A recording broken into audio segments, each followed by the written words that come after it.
Hello everyone, welcome back to this channel. So DSSB ASO का daily vocab series में आप सभी का स्वागत है। आज हमारा है डे 24, ठीक है। और जिसमें हम स्टार्ट करते हैं, और जैसा कि आप सब जानते हैं, जो मैं जल्दी से एक अपडेट इन्फॉर्मेशन दे देती हूँ कि हमने जो अगर क्या है भाई, जो अगर नए हैं तो उनके लिए, कि हमने जो है इंग्लिश के साथ साथ हिंदी डेली वोकैब भी, हिंदी की भी वोकैब शुरू कर दी है, ठीक है। और जीके के भी आप देख रहे होंगे कि एआई एक्सप्लेन्ड वीडियोस हर एक टॉपिक का स्टार्ट किया है मैंने। जीके आप मत कहो, आप कहो हाँ जीके कह दो, या फिर जीके का भी पीवाईक्यू एक एक्सप्लेनेशन आया है ना। कुछ बच्चों ने बोला कि उन्हें बहुत पसंद आया, मतलब बहुत ही अच्छे तरीके से समझाया, तो वो भी एक बार देख लेना। ऑल्सो मॉडर्न हिस्ट्री का आपने देखा होगा कि दो टॉपिक्स के एआई एक्सप्लेनेशन वीडियो आ गया है। अब एक और चीज़ जो आई है, देख एक मिनट रुक जाओ, थोड़ा सा टाइम लगेगा। एक इंग्लिश का हो गया, इंग्लिश वोकैब चल ही रहा है हमारा। हिंदी वोकैब भी शुरू कर दिया है मैंने, हिंदी वोकैब, ठीक है। जीके का पीवाईक्यू वाला स्टार्ट कर दिया है। और आपका एक हिस्ट्री का, मॉडर्न हिस्ट्री के टॉपिक वाइज 2 वीडियो आ गए हैं। ये सारे ये एआई एक्सप्लेन्ड है। यहाँ ये हिंदी वोकैब तो मैं ही पढ़ा रही हूँ, बाकी ये एआई एक्सप्लेन्ड वीडियो बनाया है। और हमारा आ गया कल मैंने एक करंट अफेयर्स का भी कल से एआई एक्सप्लेन्ड वीडियो शुरू कर दिया है। लास्ट 6 मंथ्स आप कह लो, जनवरी टू अगस्त का, ठीक है। क्वेश्चन के फॉर्मेट में, बहुत ही, आप एज अ बिगनर हो ना, आपको कुछ नहीं पता है, या बहुत सारे वर्ड्स थे या न्यूज़ थे जिसके बारे में हमें नहीं पता है, तो हम उसका सवाल का जवाब कैसे देंगे। तो वो भी प्रॉपर एक्सप्लेन किया है कि इसका मतलब होता ये है, इसमें ऐसा होता है, सो दैट आपका बेसिक्स क्लियर होगा, ठीक है। बेसिक्स क्लियर होते होते आपका सीए कवर होगा, और जो इंटरेस्ट आपका बनेगा ना, वो देख लेना। हम सीए नहीं इसलिए रटते हैं बस, कुछ समझ आए नहीं आए, तो मैं आपसे एक रिक्वेस्ट करूँगी। अब देखो, ये सारे एक साथ तो कंटिन्यू नहीं हो पाएंगे। अब आप जो ज़्यादा चाहते हो, जिसमें ज़्यादा अच्छा परफॉर्मेंस होगा, मैं पहले उस पर फोकस करूँगी। देखो, ये आपका परमानेंट रहेगा, ये तो चलता ही रहेगा, ठीक है। अब इसमें आपको मैं रिकमेंड करूँगी कि अभी पहले तो रीसेंट का, कल मैंने एक करंट अफेयर का डाला है, वो इतना डिटेल में आपको पढ़ के मज़ा आ जाएगा, फिर जो इंटरेस्ट जगेगा। और बिगिनर्स फ्रेंडली है एकदम, हर एक क्वेश्चन को हमने इसमें ऐड करने की कोशिश की है अलग अलग तरीके से। जीके स्टैटिक भी ऐड है, लास्ट में इम्पॉर्टेंट डेज भी हम 5 कवर किया करेंगे डेली। सो आपसे उम्मीद है, जो भी आप लोग देख रहे हो डेली इंग्लिश या हिंदी सीरीज़ वोकैबलरीज़ देखते हो, तो एक बार सीए वाला वीडियो देखना और अपना फीडबैक कमेंट में बताना, आपको कैसा लगा, कैसा नहीं लगा, क्या और चेंजेस लाने हैं, और फिर बताना कि क्या ये कंटिन्यू करना है, क्या डेली करंट अफेयर्स का भी आपको ऐसा ही और चाहिए, ये देख के ज़रूर बताना। चलो, बहुत ज़्यादा हमने कर दिया, अब स्टार्ट करते हैं। हमारे डेली वोकैब सीरीज़ का डे 24 चल रहा है। आज का पहला वर्ड है एब्राइड। क्या है एब्राइड? एब्राइड मतलब क्या होता है? किसी टेक्स्ट या स्पीच को छोटा करना बिना मेन आइडिया बदले। बेसिकली आप क्या कह रहे हो कि आप कंसाइज करने के लिए कह रहे हो। कंसाइज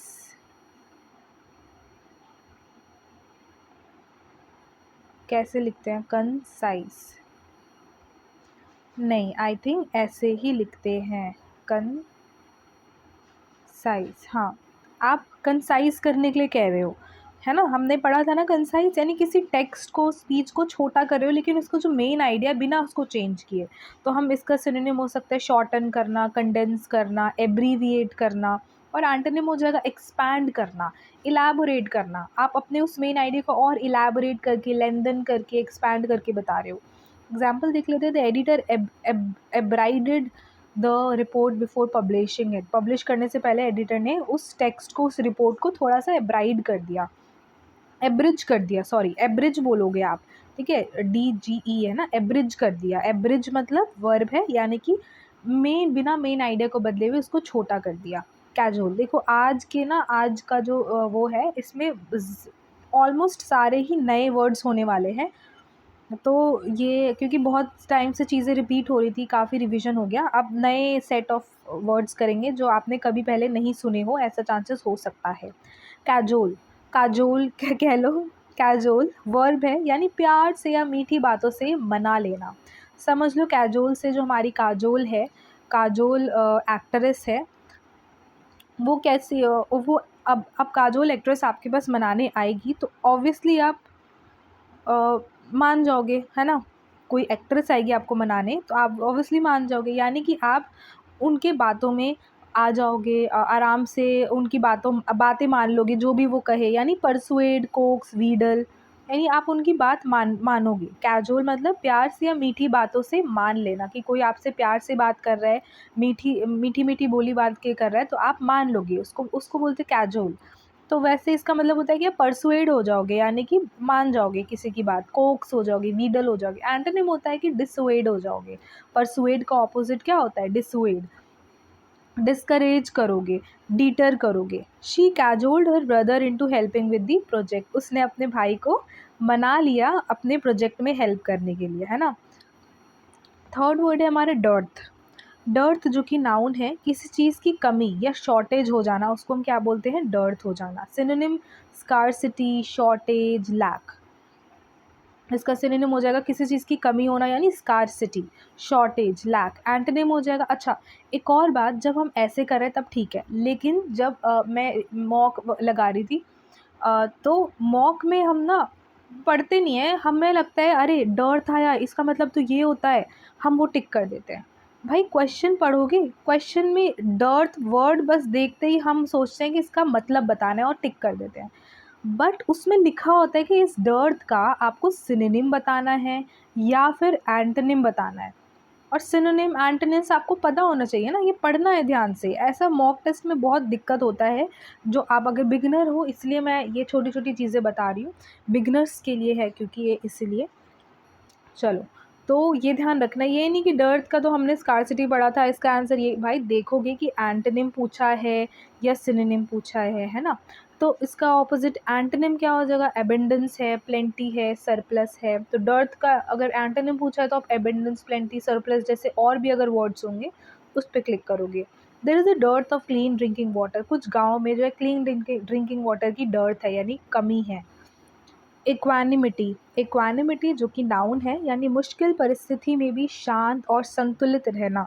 मुश्किल परिस्थिति में भी शांत और संतुलित रहना, यानी कि कामनेस, कंपोजर, सेरेनिटी, इसका सिनोनिम हो जाएगा। ठीक है, कामनेस मतलब आप बहुत टेंशन में हो, आप मतलब आप बहुत मुश्किल स्थिति में हो, आपकी लाइफ अभी अच्छी नहीं चल रही है, फिर भी आप जो है बहुत ड्रामा करने के बजाय आप बहुत काम हो, रोने वगैरह के बजाय आप बहुत शांत रहने की कोशिश कर रहे हो, आप खुद को बैलेंस करके रखे हो।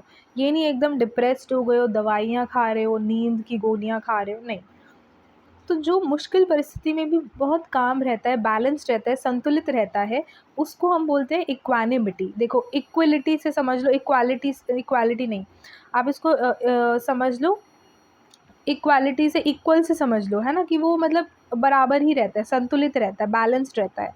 कंपोजर, सेरेनिटी, इसका मतलब भी हो गया। इसका उल्टा क्या होगा? नहीं, वो बहुत एंजाइटी हो जाएगा, पैनिक अटैक आएगा, एगिटेशन होने लगा। एगिटेशन मतलब भी क्या होता है? एगिटेशन मतलब कि आप मतलब बहुत ज़्यादा मुश्किल परिस्थिति में शांत बिल्कुल भी नहीं हो, उसका ऑपोजिट हो जाएगा, है ना? आप हलचल मची हुई है। So equanimity, she handled the interview with great equanimity, की मतलब वो नर्वस थी फिर भी उसने बहुत ही विनम्रता के साथ, कामनेस के साथ, सेरेनिटी के साथ, ग्रेट इक्वानिमिटी के साथ इंटरव्यू हैंडल कर लिया। फिफ्थ वर्ड है फर्मेंट। फर्मेंट बहुत उत्साही या जज्बाती होना, कि बहुत जल्दी ना एक्साइटेड हो जाते हो किसी चीज़ के लिए, यानी इसका सिनोनिम हो जाएगा पैशनेट होना, अर्डेंट होना, इंथुसियास्टिक होना। और इसका एंटोनिम हो जाएगा इनडिफरेंट होना, एपैथेटिक होना, कोल्ड होना, मतलब बिल्कुल भी नहीं, कुछ भी कोई किसी बंदे ने टॉप भी कर लिया, इंसान ने टॉप कर लिया, स्टूडेंट ने टॉप कर लिया, फिर भी उसका बिहेवियर एकदम नॉर्मल है, कोई एक्सप्रेशन नहीं है, कोई इमोशन नहीं है। सो वो इनडिफरेंट, एपैथेटिक, कोल्ड बोल सकते हैं, बहुत ही कोल्ड बिहेवियर का है। लेकिन फर्वेंट मतलब क्या होता है? जो बहुत उत्साही, बहुत जज्बाती होता है, पैशनेट, इंथुसियास्टिक होते हैं। He is a servant supporter of environmental protection का वो सर्वेंट सपोर्टर है, यानी बहुत पैशनेट सपोर्टर है। ग्लीन, ग्लीन जो कि वर्ब है, अलग अलग सोर्सेज से धीरे धीरे इन्फॉर्मेशन इकट्ठा करना। सो इकट्ठा करने के लिए शायद से एक और वर्ड था जो एक्यूमुलेट था, आई थिंक से, है ना, जो हमने पढ़ा था, बताना एक बार। सो ग्लीन मतलब भी क्या होता है कि आप अलग अलग सोर्सेज से धीरे धीरे इन्फॉर्मेशन क्या है, इकट्ठा कर रहे हो, गैदर कर रहे हो, कलेक्ट कर रहे हो, एक्सट्रैक्ट कर रहे हो। सिनोनिम हो गया, एंटोनिम हो जाएगा कि नहीं, बिखेर रहे हो, स्कैटर कर रहे हो, इग्नोर कर रहे हो, वेस्ट कर रहे हो। She gleaned useful fact from several newspapers, बहुत सारे न्यूज़पेपर में से उसने जितने भी यूजफुल फैक्ट्स थे उन सबको ग्लीन कर लिया।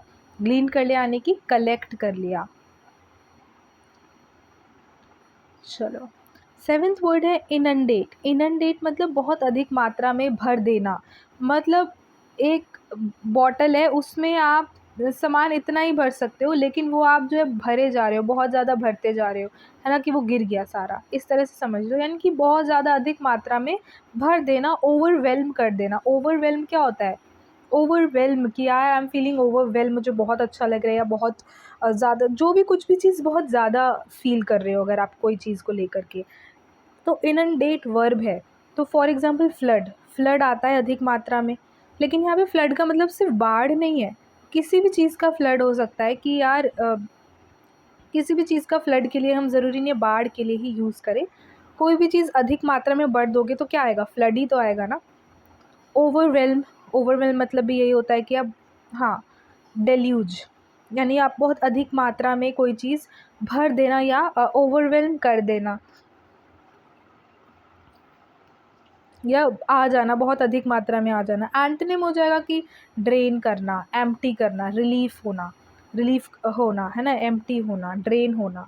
Example, the office was inundated with job applications, कि ऑफिस में जॉब एप्लीकेशंस की भरपूर जो है वो बहुत ज़्यादा जो है जॉब एप्लीकेशंस आने लगे, यानी कि इनंडेटेड हो गया वो, बहुत ज़्यादा ओवरवेल्म्ड विद जॉब एप्लीकेशंस होने लगा। ओवरवेल्म्ड का मतलब भी आपको समझ में आया, ये भी काफ़ी डेली यूज़ वाला वर्ड है, तो इससे आपको ओवरवेल्म्ड का मतलब भी समझ में आया, कोई चीज़ बहुत ज़्यादा फील करना या ज़्यादा ही दे देना, कुछ भी ज़्यादा अमाउंट में, है ना, जितना ज़रूरत है उससे ज़्यादा। लूरिड, लूरिड मतलब एडजेक्टिव है, पहली बात तो लूरिड ये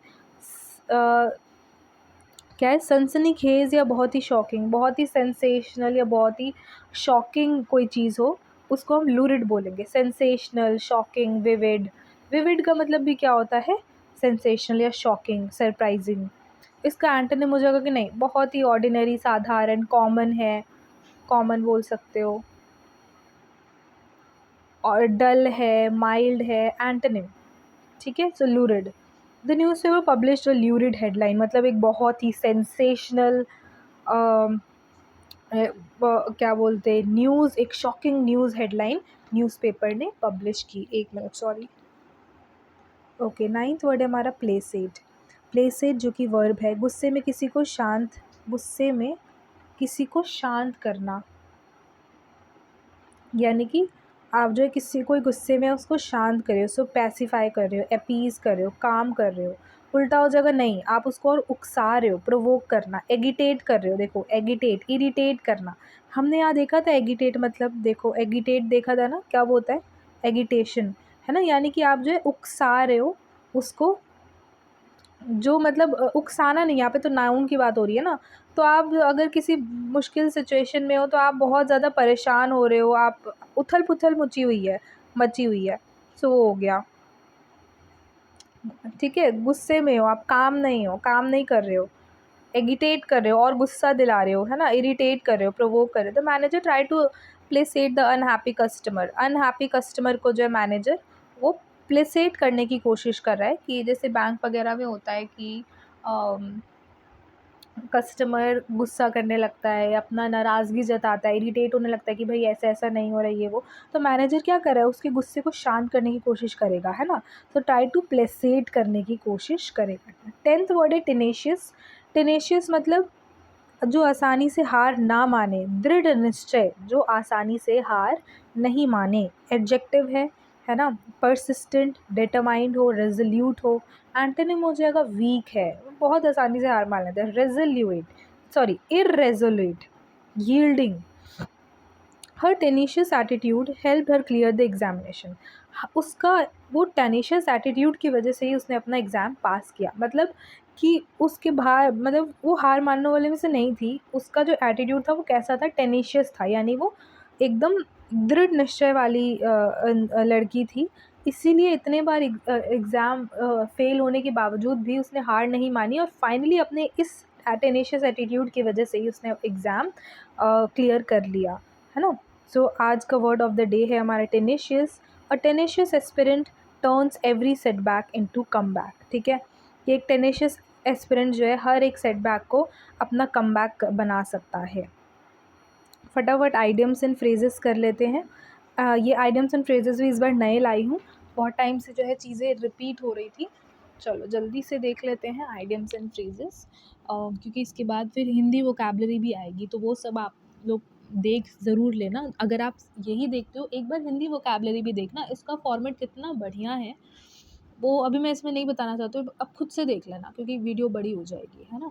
हिंदी वोकैब भी शुरू किया है तो वो भी देखना, आपको बहुत हेल्प मिलेगा। और इसी तरह से ज़्यादातर फॉर्मेट है, हम डेली एक दिन पहले का रिवीजन भी करेंगे, है ना। तो पसंद आ रहा है, समझ आ रहा है, लाइक कर देना, सब्सक्राइब कर देना और कमेंट ज़रूर कर देना कि done for the day, something like this, या कोई भी फीडबैक आप दे सकते हो। चलो आज का पहला आइडियम्स एंड फ्रेजेस है at cross purposes. At cross purposes, इसका मतलब क्या हुआ। एट क्रॉस पर्पसेस मतलब एक दूसरे को गलत समझना। एट क्रॉस पर्पसेस, ठीक है, जैसे क्रॉस कर लिया, यानी कि आपने इसको ऐसा समझ रहे हो, ये आपको ऐसा समझ रहा है, समथिंग लाइक, ठीक है। जबकि आप हो ऐसे और ऐसे, लेकिन इंसान ये आपको ऐसा समझ रहा है, आप इसको ऐसा समझ रहे हो, something like at cross purposes, यानी एक दूसरे को आप गलत समझ रहे हो। मिसअंडरस्टैंडिंग एक दूसरे के लिए हो जाती है ना। We were talking at cross purposes during the meeting, कि हम जो है मीटिंग में कैसे बात कर रहे थे, क्रॉस पर्पसेस बात कर रहे थे, यानी कि एक दूसरे को गलत समझ रहे थे, गलत समझते हुए बात कर रहे थे, समथिंग लाइक।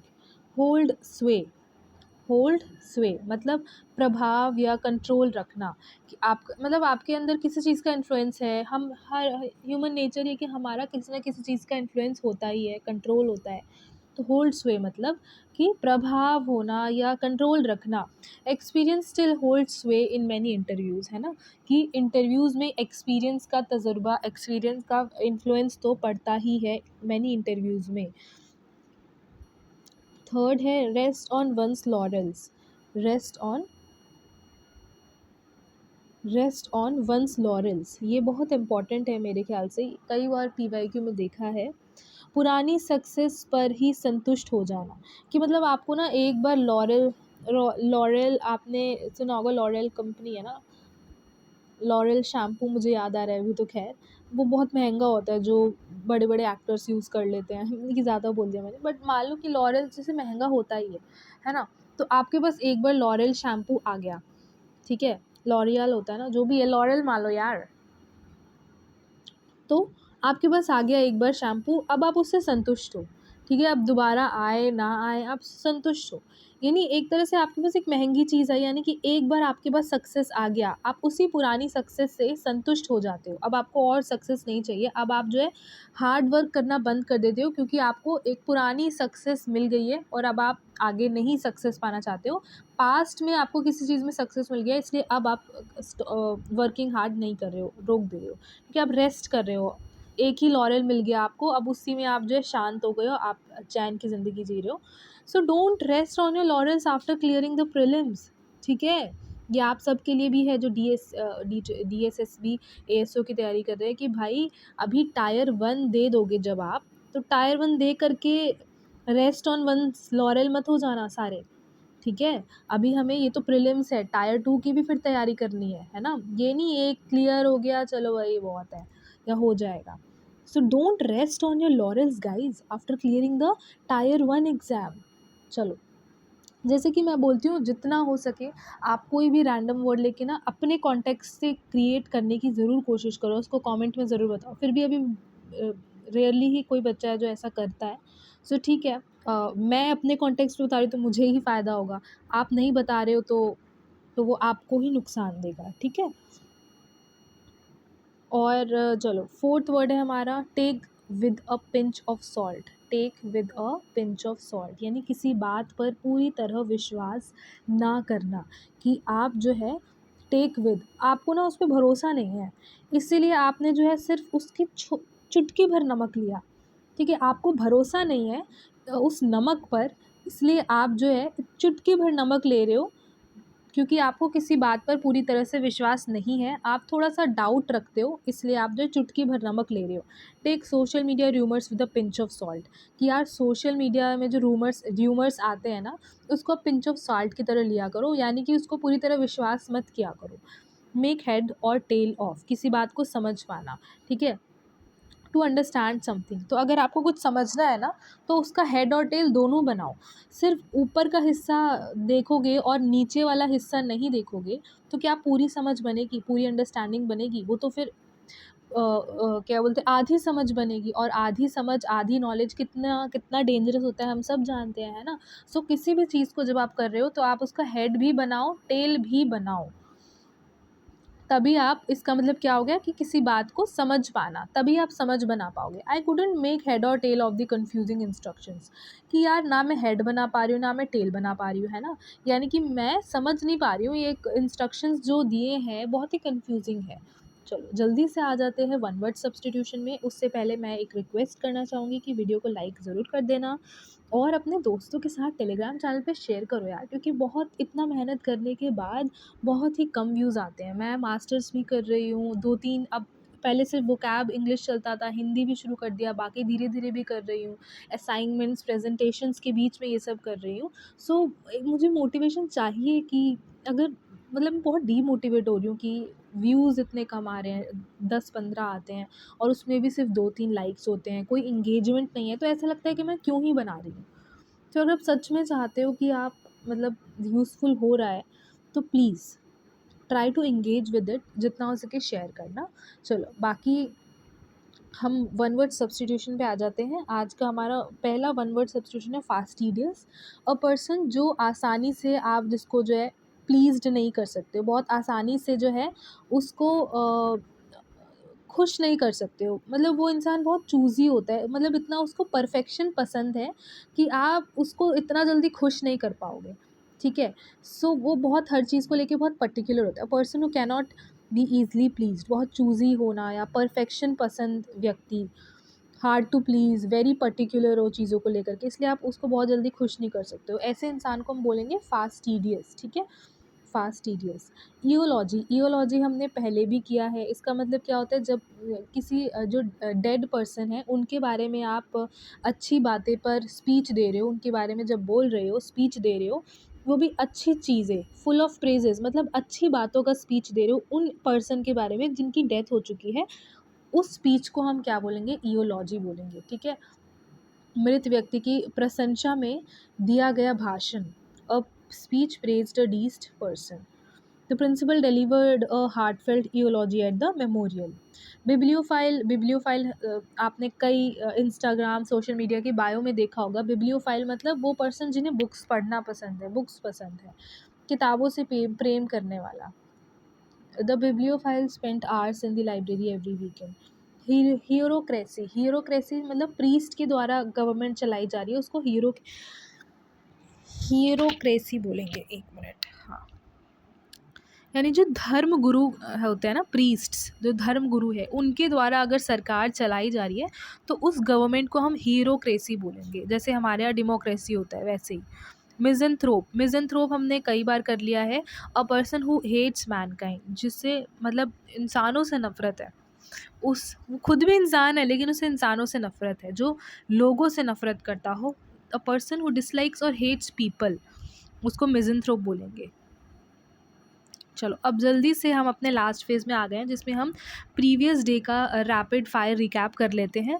जो भी हमने किया था, वर्ड वोकैब किया था। एवर्ट मतलब होता है किसी बुरी घटना को होने से रोक देना, आपने एवर्ट कर दिया। कंप्लाई यानी आप जो है फॉलो करते हो रूल्स, नियम्स एंड इंस्ट्रक्शंस का पालन करना। इरैटिक, जो रेगुलर या प्रिडिक्टेबल बिल्कुल भी ना हो, जो इर्रेगुलर हो, जो अनप्रिडिक्टेबल हो। ग्रैटिफाई करना यानी कि खुशी या संतुष्टि देना, सैटिस्फैक्शन देना। रेवेयर यानी बहुत सम्मान या आदर करना। ब्रिस्क ब्रिस्क यानी तेज़, एनर्जेटिक, एक्टिव, डिफिएंट यानी खुलेआम आप जो है किसी का विरोध कर रहे हो। फीबल कमज़ोर होना, ताकत की कमी होना। इम्प्लाई सीधे ना कहकर संकेत देना, है ना, आप सिग्नल दे रहे हो। विथर मुरझा जाना या धीरे धीरे कमज़ोर हो जाना, जैसे कि धूप में पूरे दिन गर्मी में जो फूल है हमारा पौधा है वो मुरझा गया तो विथर हो गया। चलो, तो यहाँ पे ही आज का हमारा ख़त्म होता है। बाकी चैनल को सब्सक्राइब कर देना आप नए हो। इसका पीडीएफ आपको कहाँ मिलेगा, आप सब जानते हो, इसका पीडीएफ टेलीग्राम चैनल पे मिल जाएगा। ठीक है, सो मिलते हैं हिंदी वोकैब सीरीज़ में, डे 3 है आज उसका। तो तब तक के लिए कीप स्टडिंग, बाय।